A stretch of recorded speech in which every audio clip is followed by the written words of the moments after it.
Thank you all for joining this event of the SCOR PSC Chair on Macroeconomic Risk.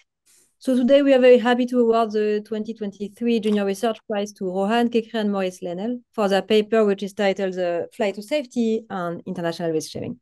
So I will let Philippe Trainar first present the chair, and then Gilles Saint-Paul will introduce the recipients of the prize. Thank you.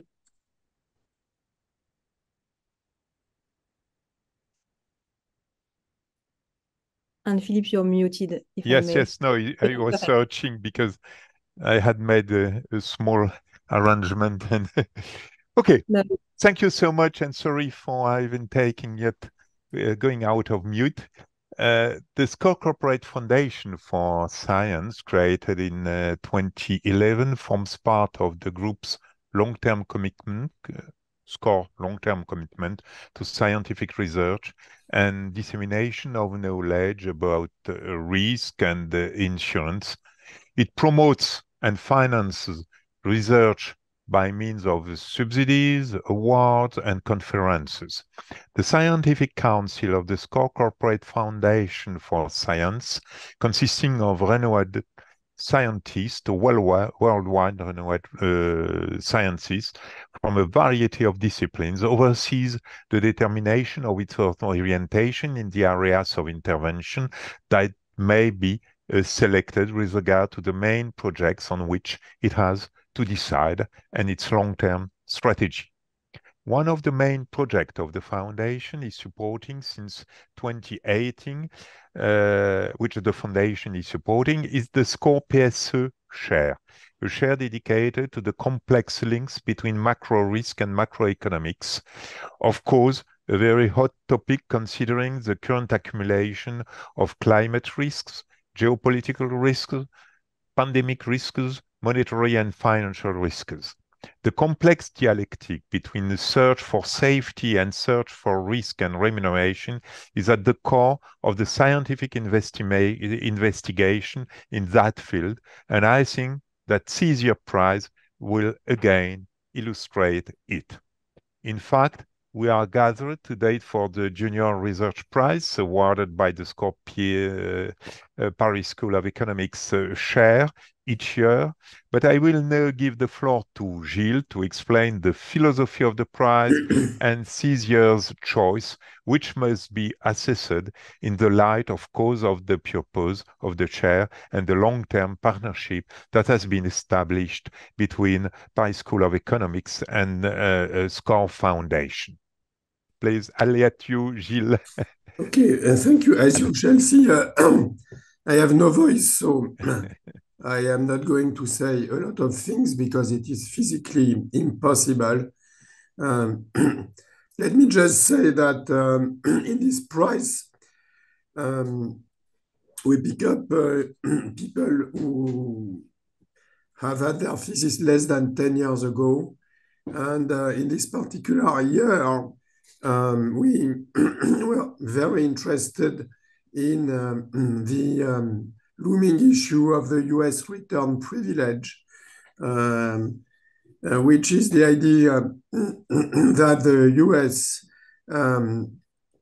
is having a higher return on its investments abroad than on the bonds it is selling abroad. And that explains why it has been able to finance trade deficit for decades. And one interpretation is that it is indeed selling insurance to the rest of the world through the lower returns that it gets, that it gives on its bonds. And conversely, it has a higher appetite for risk because it has a more developed financial system. So the paper by Moritz and Rohan is a very interesting contribution to this debate. And this is why we decided to award the prize to this paper. And I won't say anything more because as you notice, it's practically impossible. And I apologize for the state of my voice. All right, thank you. So, Moritz, the floor is yours. You have 45 minutes to present. Clarification questions are allowed, of course, and we will open the floor for a Q&A at the end if there's any more questions. Thank you. Thank you so much. Thank you so much for awarding us this award. It's a great honor, but also a great motivation to keep working on this. And Gilles, I'm sorry for your voice, but in the few words that you said, you helped me already a lot with the introduction. So this is joint work with Rohan Kekre, who is also attending and similar expresses his gratitude for this award, the Flight to Safety and International Risk Sharing. This paper is motivated by this the special role that the US takes at the center of the international monetary system. At business cycle frequencies, there's in particular two key features that this US role encompasses. One is about its currency, and the other one about its balance sheets. So with respect to its currency, we observed that the US dollar pays relatively well in times when equities pay poorly. And then coming out of recessions or after downturns, dollar bonds pay particularly low returns. And this suggests that the US dollar is a hedge that pays off well in bad times. With respect to its balance sheet, and Gilles already talked about that, it looks like the US is losing wealth in bad times. And that means the US is insuring the rest of the world, transferring resources to the rest of the world when the global economy is doing badly. I think our goal in this paper was to jointly capture these features in a single framework, which didn't exist. I think it's fair to say prior to this paper. There is, of course, a large literature that speaks about these two things separately. So the first, there's a large literature on the special role, the special demand for US treasuries and other money-like dollar assets, the convenience yield literature. And while this literature has been very useful in understanding the connection between convenience yields and exchange rates, it is unclear yet what are the implications of time-varying convenience yields for output dynamics, international risk sharing, and risk premia. And then there is a large literature that thinks about the US as the global insurer, understanding how the US net foreign assets are declining in bad times. But exactly because the US is transferring wealth to the rest of the world in bad times, it means that they're having less wealth in these periods. And with consumption bias, this should mean that the US wants to consume less, and that should lead to a depreciation of the dollar in bad times. And that's, of course, a counterfactual prediction of these frameworks, because as I discussed above, the US dollar pays well and appreciates in bad times. And so what we do in this paper is we are proposing and quantifying a business cycle model of the international monetary system, which bridges these two views, the treasury convenience yield in the US as the insurer, and can then jointly account for the patterns that we observe in the data. And our framework has three key features. One is this time-varying demand for safe dollar bonds. The second feature is the greater risk tolerance in the US than the rest of the world, which gives it this role of a global insurer, and then nominal rigidities, which are going to be key for the real transmission of our mechanisms. And what we show is that in this framework, a flight to dollar bonds leads simultaneously to a dollar appreciation and a global recession.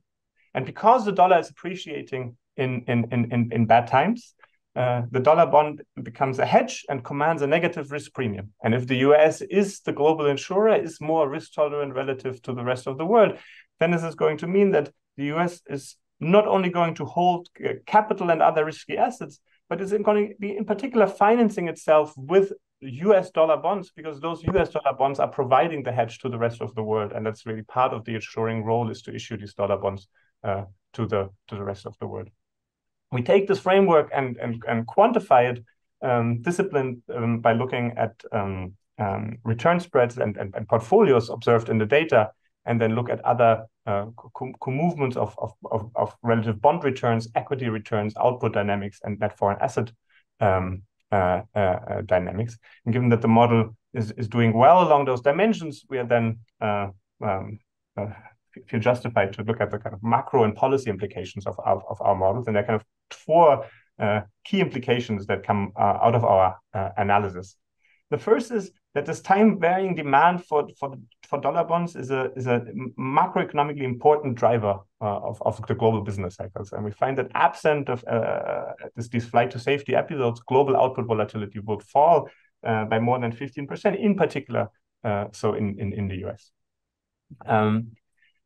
The role of bigger risk tolerance is important, and Gilles already mentioned this in the introduction. We observed that the US in the data is getting these extra returns on its net foreign asset position. And so part of the external adjustment in the data happens through its excess returns on its portfolio. If that greater risk tolerance was not there, then net foreign asset volatility would fall to just reflect net export volatility. And that's, of course, not what we see in the data. And so this greater risk tolerance feature is important. Both of the features, the flight to safety and this greater risk tolerance, are important drivers in the Great Recession. So we're studying how does our model talk about the output NFA dynamics in the Great Recession, and find that these two features are important. And then finally, we turn to policy and study the role of dollar swap lines in our framework. We focus in particular on the COVID-19 pandemic. And these are policy tools that have been implemented to mitigate flight to safety episodes, and we indeed find that they are important to limit the real effects of these flight to safety episodes, and actually lead to a wealth revaluation towards the US. I was going to skip the literature given the short time of this presentation, but I mean, getting an award is particularly important to mention, like that this is, of course, building on so much literature that has motivated us. And I already mentioned this large literature on convenience yield and safe assets that we're building on, and just asking what are the implications now for the macroeconomic implications of these convenience yield dynamics. The real transmission builds on work by Caballero-Fay, and then Caballero-Fay and Figurinchas in particular in the international context. And here we show that these same mechanisms are at play not only at the zero lower bound, but just in a model with nominal rigidities at any time. We're taking this role of the US as a global insurer that has been studied in the literature, but here resolve this reserve currency paradox that has been an issue in that literature to understand these dynamics, and it's of course connected to a large and ever-growing literature on kind of asset demand shocks, exchange rates. Here, I want to highlight this: exchange rates are really connected in our model to macro quantities. There's a lot of interesting questions in that area about that disconnect and connect between exchange rates and macro. So in terms of the talk today, I'm going to present you the model, and then I'm going to show you a simplified version of the model to explain the analytical insights, the key mechanisms that go on in the model.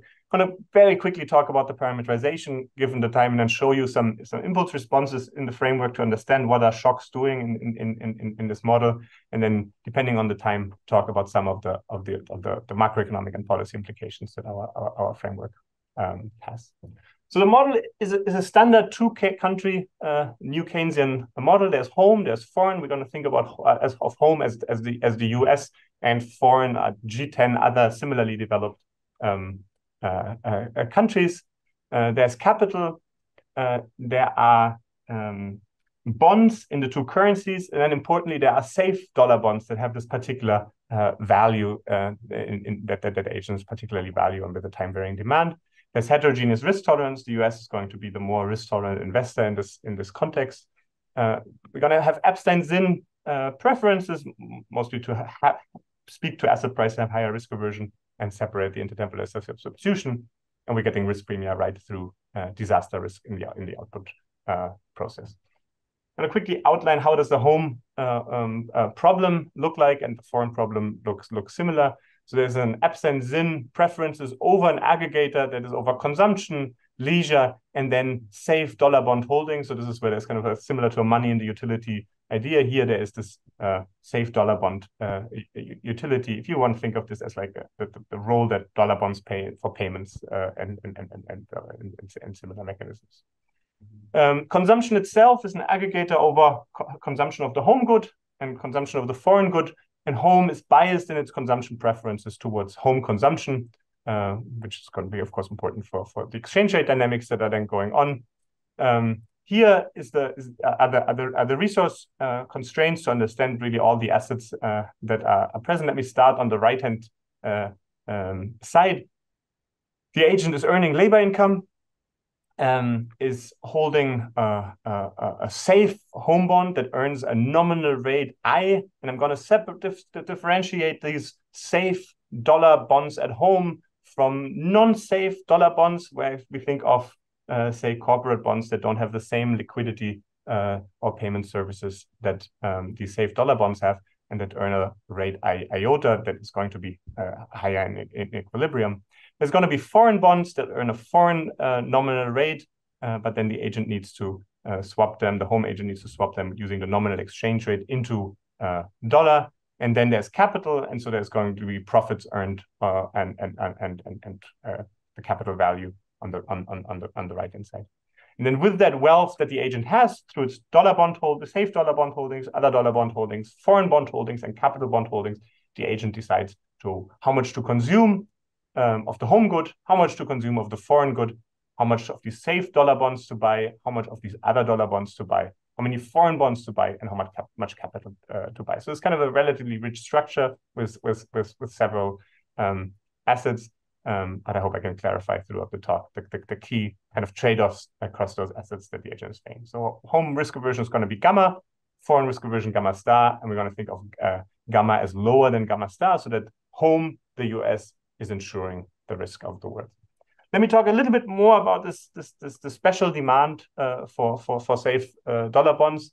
This is non-pecuniary value, a reduced form to capture safety, liquidity, uses that US treasuries and similar assets have as we observe them through the convenience yields in the data. We're going to choose a particular convenient functional form that clarifies that what in the end determines the non-pecuniary value that these dollar bonds have in the model is going to be driven by two factors: the demand, that possibly time-varying demand for safe dollar bonds. So think of like episodes in which there's a particularly high demand for safety. This is going to be a moment in which this demand component is going to go up. But then there's also supply in the data. The government is issuing these US treasuries, and the more of the supply there is, the more of this demand can be satisfied. What is in the end going to be key throughout most of the talk, until I talk about policy, where I'm going to ask what happens when we change the supply of these government bonds. What is going to be key is kind of the net of this demand, the latent demand and the supply that is there. So this is going to be this omega t, and this is throughout most of the talk. I'm going to talk about omega t, the equilibrium non-pecuniary value of US dollar bonds. What does this do? Well, it drives a wedge between the returns of US dollar bonds and other assets. This is particularly easy to see when we compare these safe dollar bonds relative to other non-safe dollar bonds. If omega t is high, agents are particularly desperate to hold these safe dollar bonds and are willing to hold them at a low nominal rate relative to the nominal rate that other dollar bonds that are not safe earn in this framework. And then similarly, high omega t is going to mean that the agents are going to be willing, and these are the Euler equations here, the agent is going to be willing to accept a low return on this US safe dollar bond relative to the return on capital, and is going to accept a particularly low return relative to foreign bond return. So these Euler equations determine the portfolio shares of the agent. It's also going to be part of the intertemporal decision, and this is going to be in a second key for the real transmission. I'll come back to that. The nice thing of this idea that omega t, as you see here, is just driving the spread between US safe dollar bonds and other non-safe US dollar bonds means that we can kind of just go to the data and ask, what is the difference between the yields on safe dollar bonds and non-safe US dollar bonds? And we follow the literature here by in particular looking at two such spreads that we observe in the data, and they are plotted here in dark and light blue. And dark blue is the difference between the treasury bill return and AA commercial paper returns. So we're thinking of these as less safe, less convenient assets relative to the T-bill. And then similarly, we can think about swap G10 bills that are swapped into back into dollar relative to T-bill returns. So what you see, both of these series tightly co-move, and they spike up in periods of financial distress. So you see here Lehman Brothers, the Nasdaq crash, Brexit vote, COVID, and so on. These are periods in which T-bills, treasuries earn particularly low yields relative to other risky returns. When we quantify the model, we're going to take this time series and match the stochastic properties, but we're going to think of it as a scaled version of the actual spread, because of course, AA commercial paper itself also earns some form of convenience yield, and similarly swap G10 T-bill rates. So to close the model, there's going to be a differentiated labor and then quadratic adjustment cost. This is where the nominal rigidities, the New Keynesian part of the model comes in. Production in each country happens with domestic labor, and then capital is rented flexibly on the international market and can be freely allocated across the two countries. Capital itself is going to be produced with an unbiased aggregator, so it's taking the home good and the foreign good to produce that. Monetary policy in both countries follows a Taylor rule, targeting inflation. And we're going to adopt a very simple fiscal rule that really focuses our exercise on demand shocks. But as I said, it is really the residual between supply and demand that matters here for the dynamics of this flight to safety episodes. So there's going to be four key driving forces. There's going to be unit root productivity shock that includes a rare disaster episode. So that's going to be key for risk premia in the framework that productivity could potentially fall. This disaster probability is time varying with an AR1 process. And then there's time varying omega T, the safe dollar demand. And finally, there's a foreign productivity shock that changes the relative productivity between home and foreign. We're going to talk about some unexpected policy shocks at the end of the talk, in particular these swap lines. This is a rich model. So we have a global solution. You can find the code for the solution on our website. But while the quantitative solution is going to have this global solution method, I'm going to show you the key ideas via perturbation to kind of clarify the key mechanisms more analytically. And for that, I'm going to slightly simplify the model.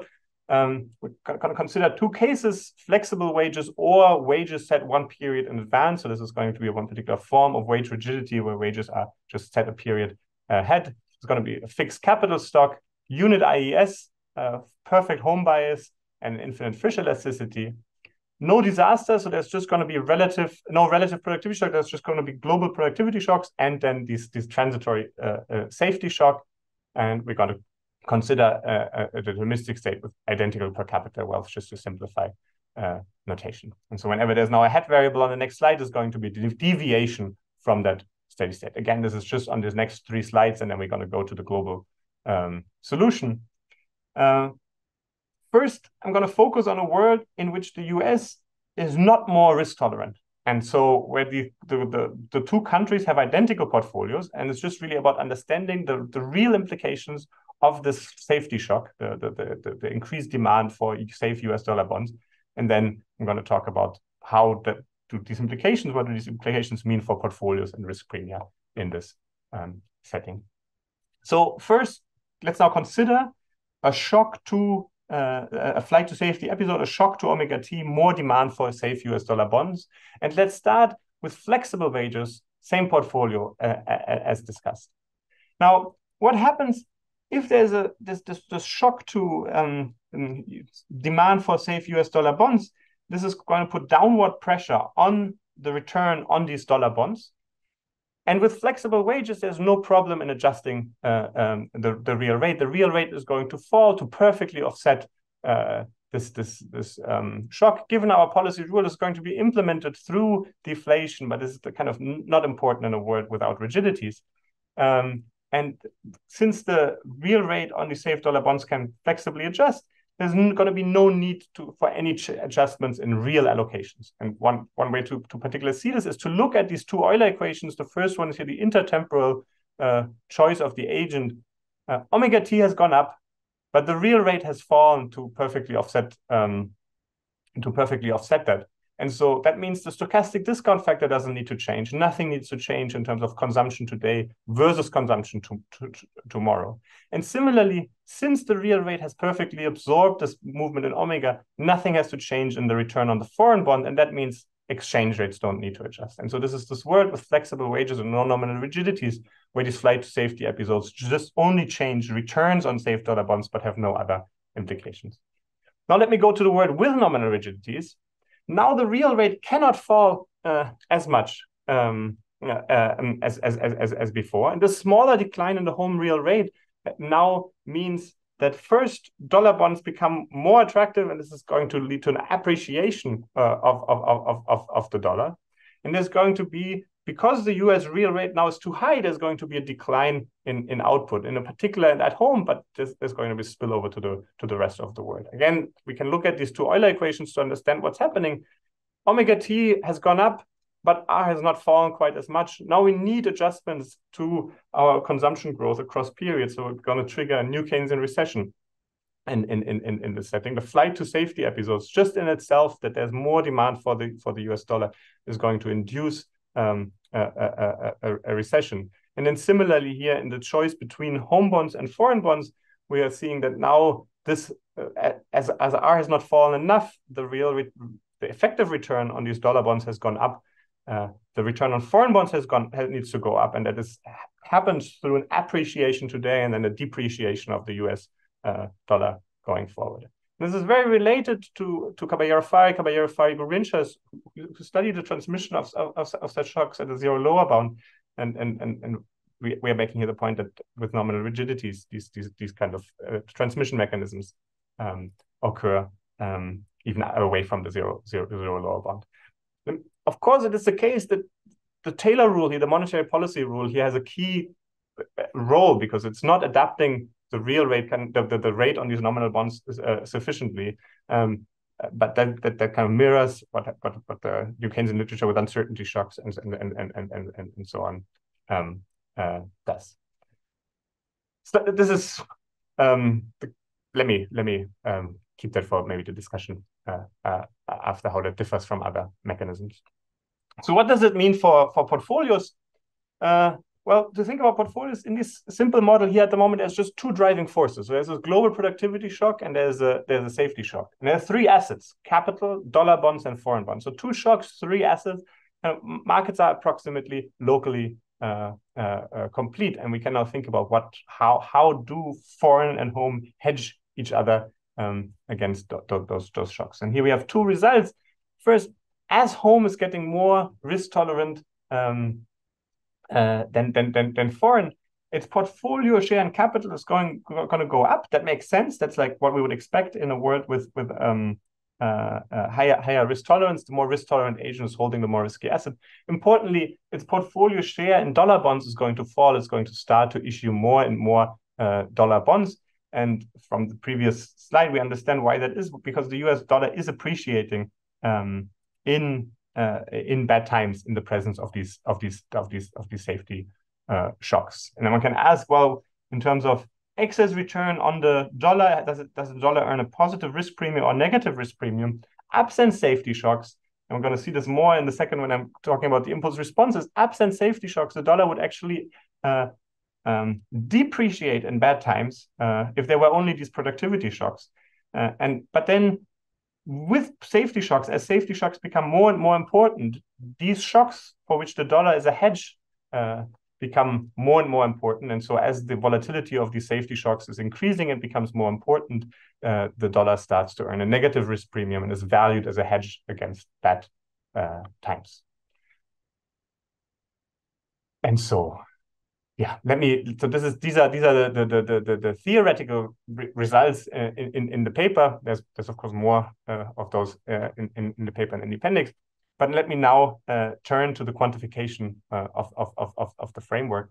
So we're going to now take this framework, go back to the rich full model, solve this using a global solution, and discipline the paper, calibrate the model, targeting portfolios and spreads as we observe them in the data.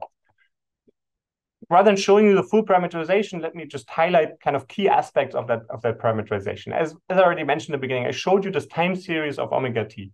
This tells us something about the dynamics and particular skewness of these flight to safety episodes and how they affect the spread between safe dollar bonds and non-safe dollar bonds. And so we're going to calibrate the model to capture these dynamics that we observe in the data. The variance itself is going to be key to capture the conditional correlation between equity returns and excess foreign bond returns. And so we're going to choose allow us to scale up the observed spread to capture the correlation that we observed there in the data. The time varying disaster risk we take from the data and previous literature, in particular here by Liao, that provide us a time series of time varying disaster probabilities, and we match those dynamics and later feed those dynamics into our model. And then to get the role of the US as a global insurer, so the ratio of gamma US risk aversion relative to foreign risk aversion, we're going to target how much are US net foreign assets moving when excess equity returns are moving. That's going to give us an idea of how much risk sharing is the US doing relative of the rest of the world. And then we're going to ask, how is the model doing with respect to non-targeted moment? How is it doing with like predictability of excess foreign bond returns in the model and in the data? How do excess foreign bond returns co-move in our model with equity returns? And then how is the US net foreign asset position co-moving with excess foreign bond returns, where we only targeted these excess equity returns? And that's going to give us an idea of, is this a model that is kind of successful beyond the moments that we targeted? So let me talk a bit about the mechanisms through impulse responses. I'm going to start with the disaster shock. You see a 6 panel. So in the upper left panel is the disaster probability P itself that goes up. In the upper middle panel, you see the excess equity returns. On the right here, the excess foreign bond returns.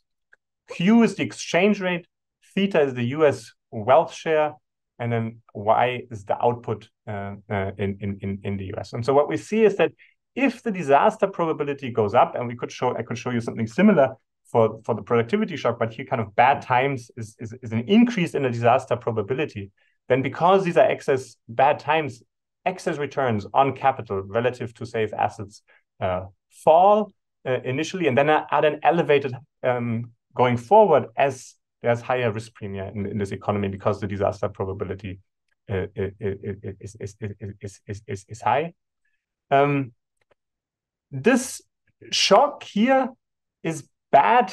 Let me jump to the bottom. Is bad for the US because they are more risk tolerant. They're providing insurance to the rest of the world. And so their wealth share in response to this bad shock is going to fall. And this is going to lead to a depreciation of the dollar and then an appreciation going forward in periods in which US output is low. And so this is just to clarify that a disaster shock gives us these counterfactual implications relative to the dynamics that we had talked about before. The dollar is appreciating in periods as equity returns are high going forward, in periods in which US wealth is increasing and output is going up. And this is the reserve currency paradox that Majori pointed out in his job market paper, that in a world in which the US is risk sharing vis-a-vis the rest of the world, its loss in wealth and consumption home buyers immediately applies a dollar depreciation initially and then appreciation going forward. So to now explain why the safety shock, this flight to safety, resolves this reserve currency paradox, let me talk about the effects of the safety shock in 3 stages. I'm going to first show you what the safety shock does when there's no differences in risk aversion across countries and there are no nominal rigidities. And then I'm going to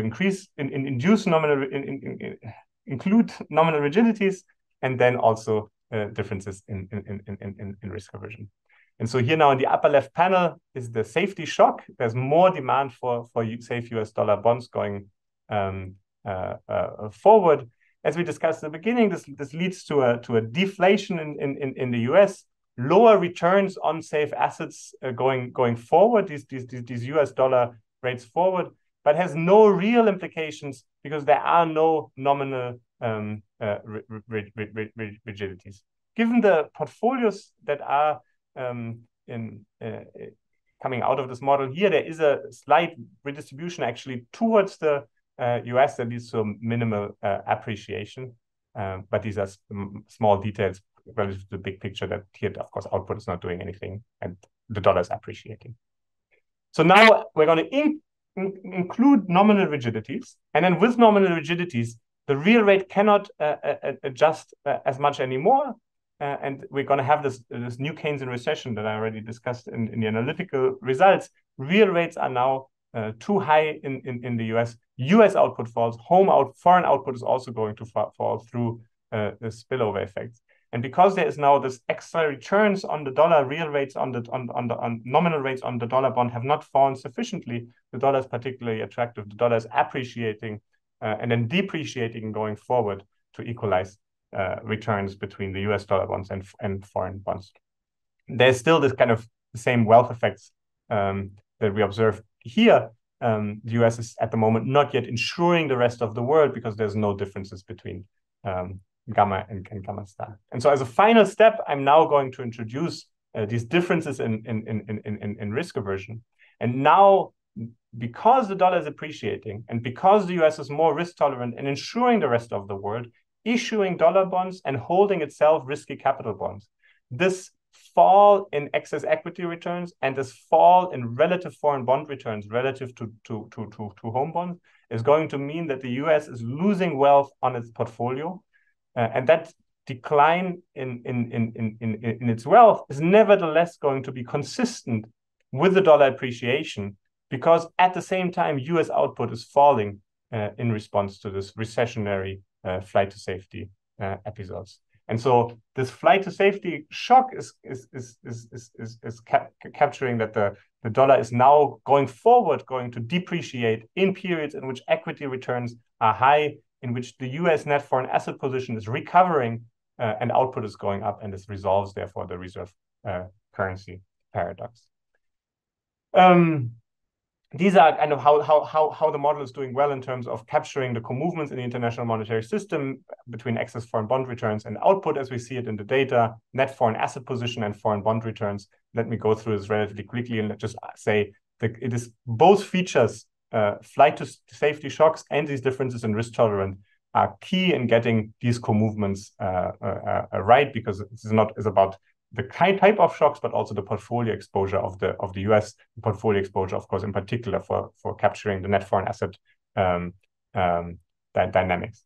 I think I'm already talking for 30 minutes and nearly out of time. So let me just again here highlight these 4 implications that now our model is getting. We can ask, how in our model would output dynamics look like if we turned these flight to safety episodes off, and we find that output volatility is going to fall globally by about 15%, but then even more so in the US, since these are particularly recessionary shocks in the US.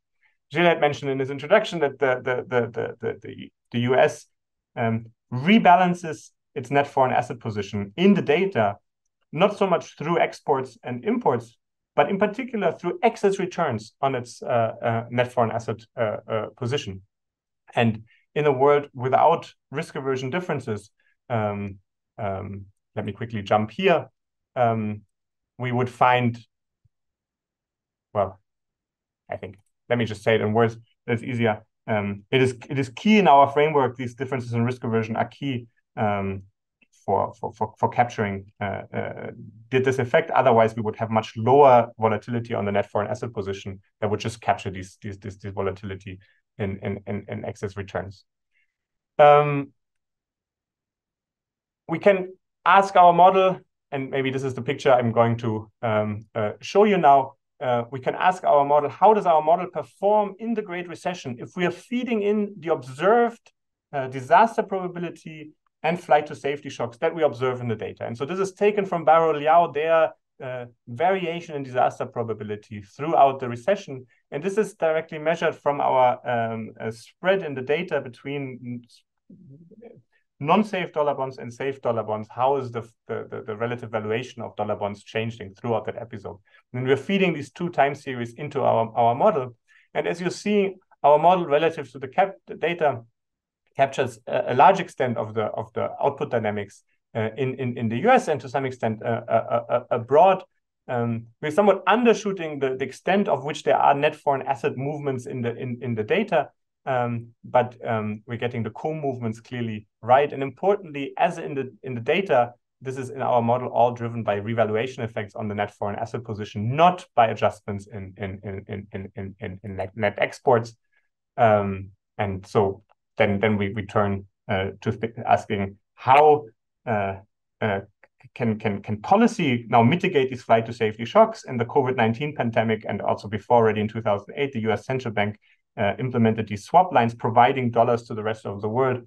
And that's, of course, directly counteracting in our framework these flight to safety episodes.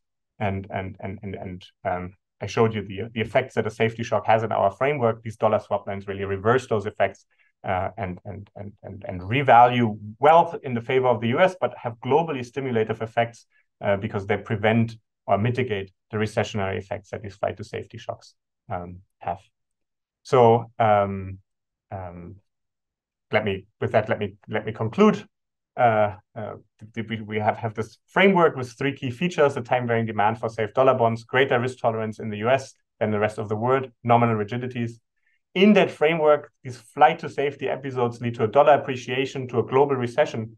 These dynamics, the fact that the dollar is now a hedge in bad times in response to these shocks, clarifies that why in a world in which the US is more risk tolerant, they will issue US dollar bonds to ensure the rest of the world, and then can also jointly capture the fact that in bad times, the dollar is appreciating, even though the US is losing net worth, and thereby resolving the reserve currency paradox. And there's then both macro and policy implications. And with that, let me conclude. And thank you again so much for this great honor of receiving this award. Thanks a lot for the great presentation. So let me open the floor to questions. So if anyone wants to ask a question, can raise their hand or just, yeah. So Edouard, you can start and unmute yourself. Yes, can you hear me? Yes. Fantastic. Thank you very much, Moritz, for this fantastic presentation and this great paper. I had a question about some of the policy implications. I was wondering to what extent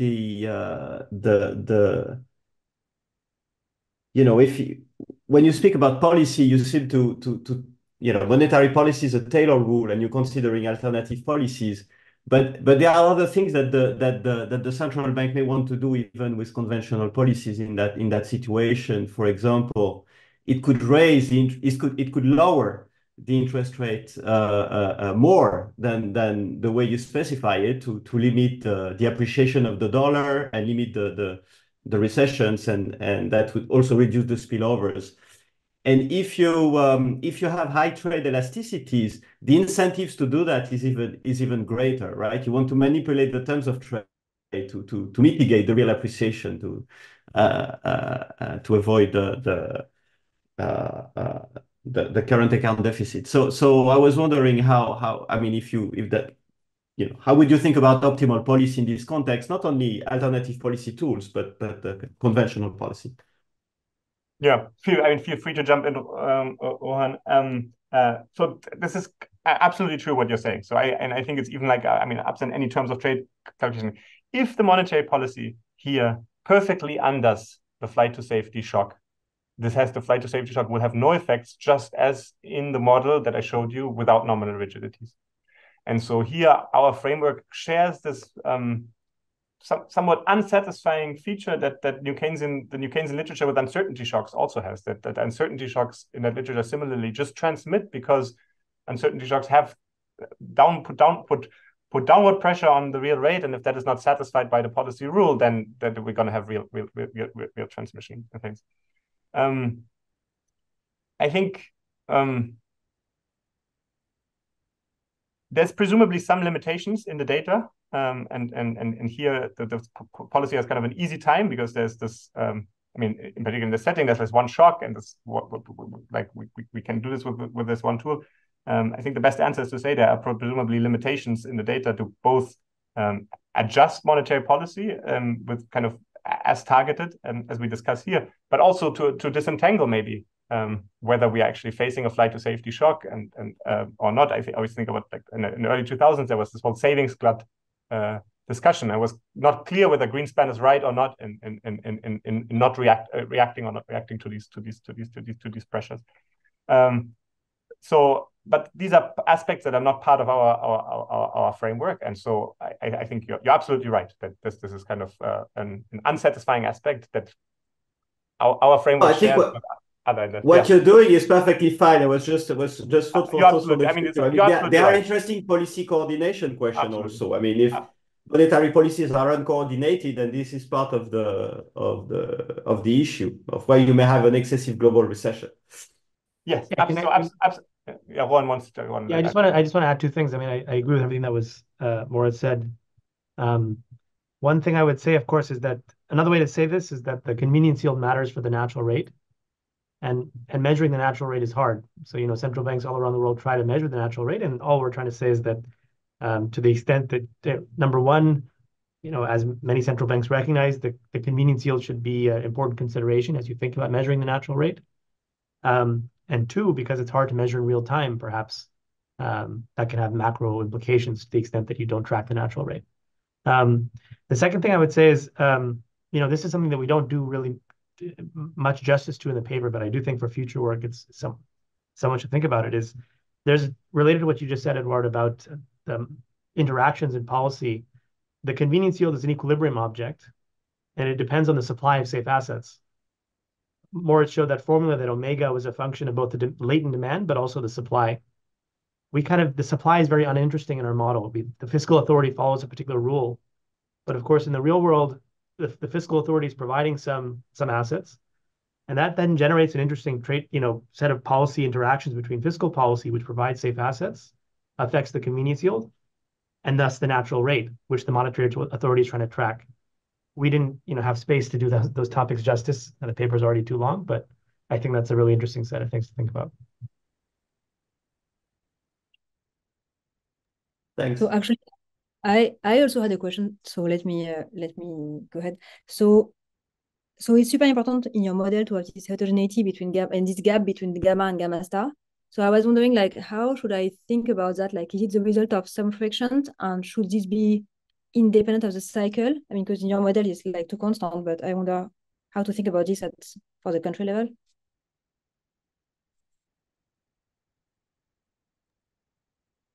About the cycle, that you mean these differences in risk-bearing capacity could vary as the cycle is right, depending a bit of how you think about it. Like, is it just like a really preference parameter, or is it more like reflecting something? So here it is really a parameter to target a data moment, which is how the US net foreign assets move, unconditionally, not thinking about conditionally, are they maybe moving differently in different times. I think one potential answer is the US has a very well-developed financial system, and through that financial system, that is kind of not maybe preference parameters of the individuals. This is more about how the aggregation of US wealth works, so that the US financial system is particularly useful, good working and absorbing. One and I have at least two papers on kind of how, in response to wealth fluctuations and redistribution, risk-bearing capacities change, and how that is important. And so, for example, if you think this is really about financial intermediaries that are particularly well working in the US to absorb risk, then of course, in response to adverse shocks, one would think that their wealth falls and they're less able to absorb that kind of risk. And that part of the transmission mechanism of these kinds of shocks is exactly that their wealth falls and risk premium going forward are higher. That's somewhat where we started, I think, in this project, and that has slowly been taken out of where the paper is going. But in our other works, we completely share that view and think this is probably a key mechanism to understand time varying risk premium. And so I think my answer is yes. I think that richer model needs to be written as well, where risk bearing capacity changes with the cycle. And it's kind of not part here of what we're doing here, but presumably is going on. I don't know if you want to add to that one. Right. I don't know. Thanks a lot. I don't know if there are any other additional questions. If someone still has any question, or Edouard, go ahead. I have to. Tobias, do you want to go first? Because I asked a question already, so. No, it's maybe, yeah, thank you. Well, first of all, a great paper, and congratulations, very well deserved, of course. My question is a little bit similar to Axelle's in the sense that you might think that these heterogeneous risk aversions are some kind of a reduced form for something a little bit more structural. Isn't the shock, the omega shock itself, also a reduced form for something a little bit more structural? And is it, I mean, what are we losing? That's my kind of question. So in your framework, I guess Lehman was an enormous rise in the flight to safety shock. Usually, I guess these things are correlated with volatilities, which we have data for. And so these, these spreads, they co-move with, output, but also the volatility measures and things. And I was just wondering, what are we losing? And have you thought about how to connect these things? And what also, which are the kind of, that's an unfair question, you don't have to answer it, but which conditional correlations are we getting wrong? Yeah, so let me start with the conditional correlation. I mean, let me start with the correlations because I didn't highlight this enough in the calibration. But it's an unsatisfying answer first to your question is we're taking the correlation between the safety shock, the omega that we're measuring in the data, and the disaster probability series that we're measuring.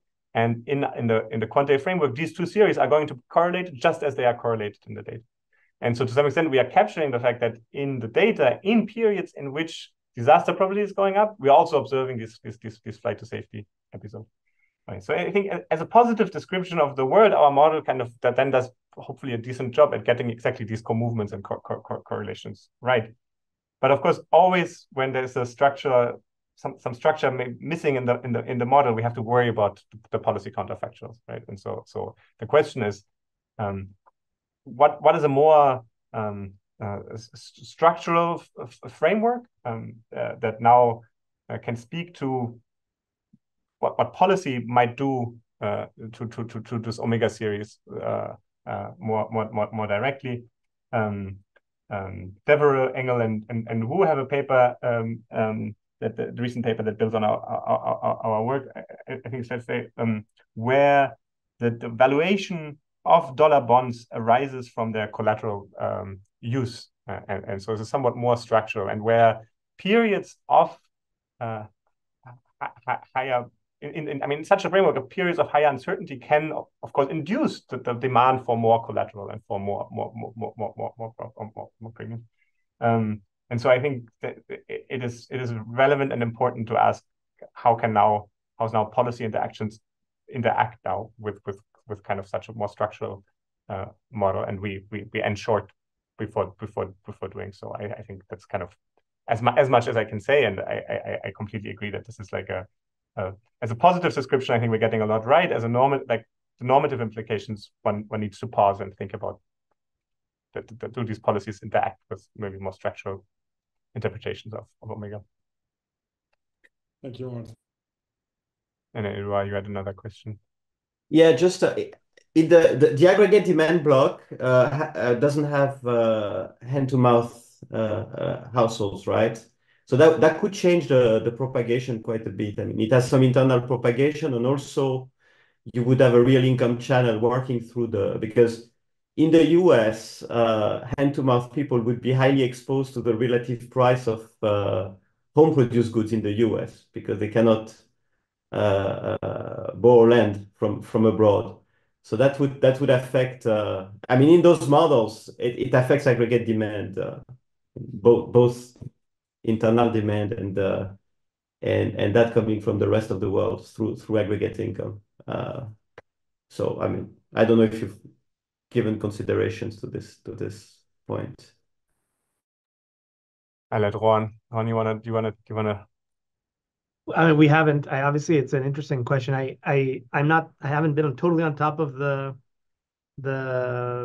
Hank literature applied to the open economy models, but my sense is, as usual in these setups, and you would know better, Edward, but my sense is there's obviously some neutrality results where the presence of hand-to-mouth behavior doesn't necessarily change the propagation of macro shocks, but I'm sure that those are knife-edge cases. No, it probably that's true. But they typically, the neutrality results, they hold in the international economy, they hold under the Collapsfeld parameterizations. And they break down when you move away from, when you have higher trade elasticities. Right. So yeah, that would be a very interesting thing to do. In our research, we sort of tried to emphasize,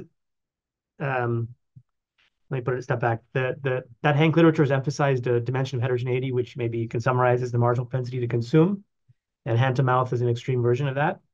In many of our papers, we've tried to explore an alternative source of heterogeneity, which is heterogeneity in financial portfolios, which we view as perhaps underexplored relative to the growing Hank literature. And so certainly I think there were many fruitful interactions that one could study. We had our hands full with just one. But